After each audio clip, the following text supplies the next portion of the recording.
Hey friends, welcome to the Modern Medusa podcast. My name is Dominique DeFalco, and I'm really excited to start this journey with you.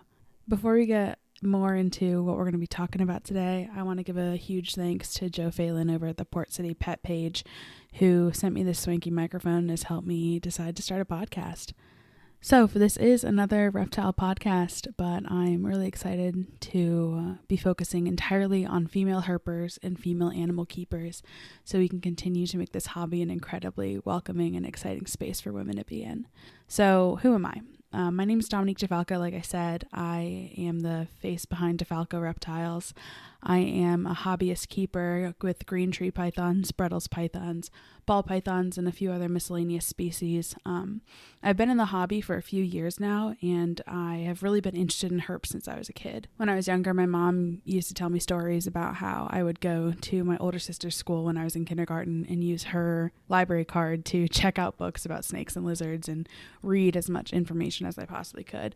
But it wasn't actually until I was 20 years old when I actually got my first real herp. So outside of herps, I just finished my degree studying information systems at the University of Cincinnati, and being in a STEM field, I was highly involved in organizations focused on supporting women in STEM, women in IT, and women in other male-dominated fields. Since graduating, I've decided to really try to translate this into my hobby, which is reptile keeping, obviously, to continue to make the reptile and amphibian hobby a more welcoming and open space for women, non-binary keepers, and anyone who doesn't necessarily fall under the umbrella of what a quote-unquote typical reptile keeper would look like. So this isn't my first venture into bringing women and non-binary keepers into the hobby in a more organized fashion.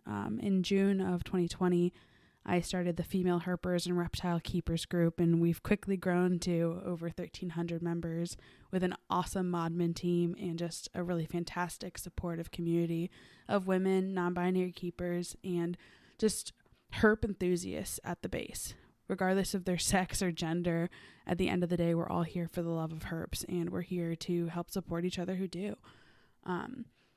So women make up a large portion of the hobby, as I'm sure people have seen, but unfortunately can often be overlooked when it comes to having platforms to talk about their experiences and what they're working on, which is the point of this podcast. It's to bring women in, have a conversation and a voice in the hobby, and be heard just as much as our male counterparts. Ideally, after this first teaser episode, I hope that we can continue to grow this podcast and the greater herper community as I introduce you to some incredible breeders, keepers, and herpetologists who may not have had the platform before, and we can all continue to grow and learn together as we share our love for these animals. I want to encourage you to reach out to me if you're a woman in herping and you want to tell me about your experiences. So this week, I obviously don't have a guest. I'm really excited for our first guest, which will hopefully be on the next episode. But because of that, I wanted to pay my respects to one of the first female American herpetologists and the woman who is highly regarded as being the first person, man or otherwise, to successfully breed rattlesnakes in captivity, Grace Olive Wiley. Born in 1883 in Chanute, Kansas, I think that's how you say it. Originally, Grace was an entomologist, but in her 30s, after working in entomology for a while, she became enthralled with rattlesnakes while doing field work in the southwestern USA. Quickly, this is when she made a career change to focus really on herps, specifically venomous animals. Within a few years of her working with these animals, Wiley took the position of curator at the Minneapolis Public Library, which had a large collection of reptiles and amphibians in their now defunct Natural History Museum. I want to make a quick note here that this began a long string of reckless behavior that earned her the infamy of being known as the woman without fear. Before we move into her story, it's really important that we let you know that the choices she made and how she worked with her venomous collection ultimately led to her death. While I'm critical of her choices and how she interacted with these animals, I believe it's so important that we maintain respect and acknowledgement of her achievements as a woman in herpetology and as a woman who was a pioneer for her field and so many other STEM fields.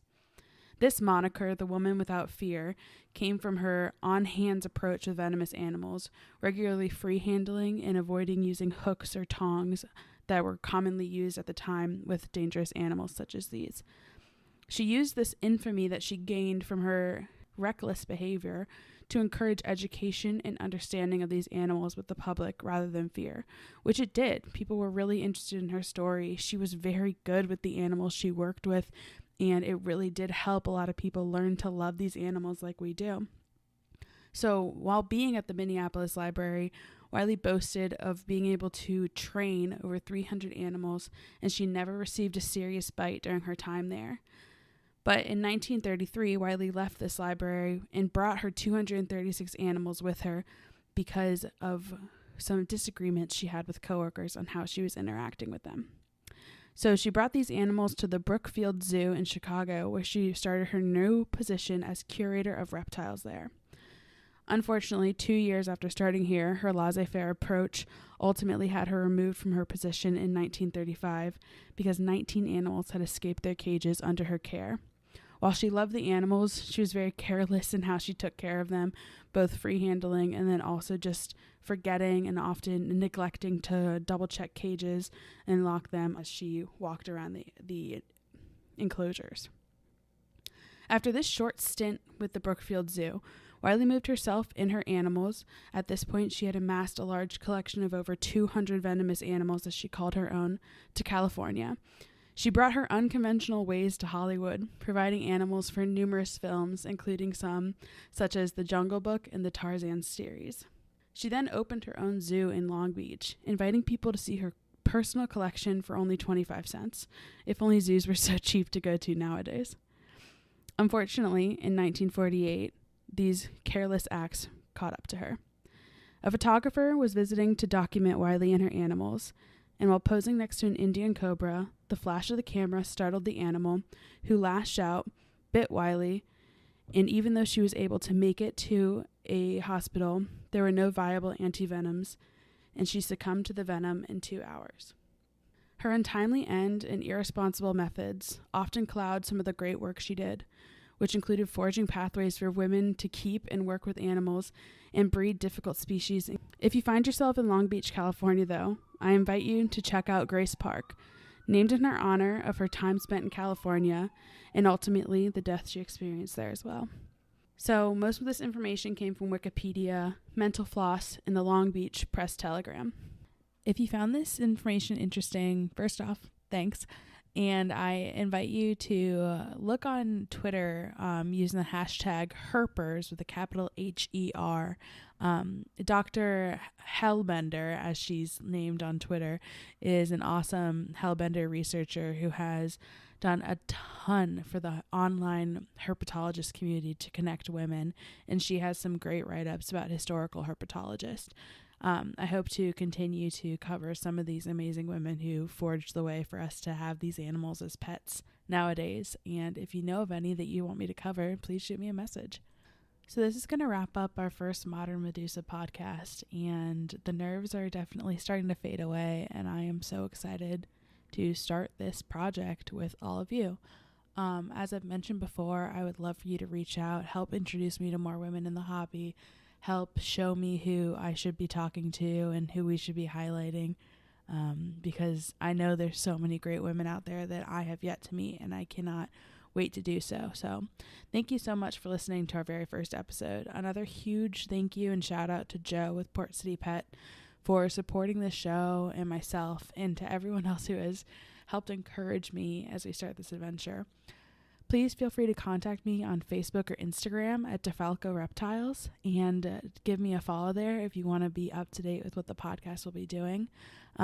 If you are a female or non-binary keeper and you're active on Facebook, I highly recommend you join the Female Herpers and Reptile Keepers group.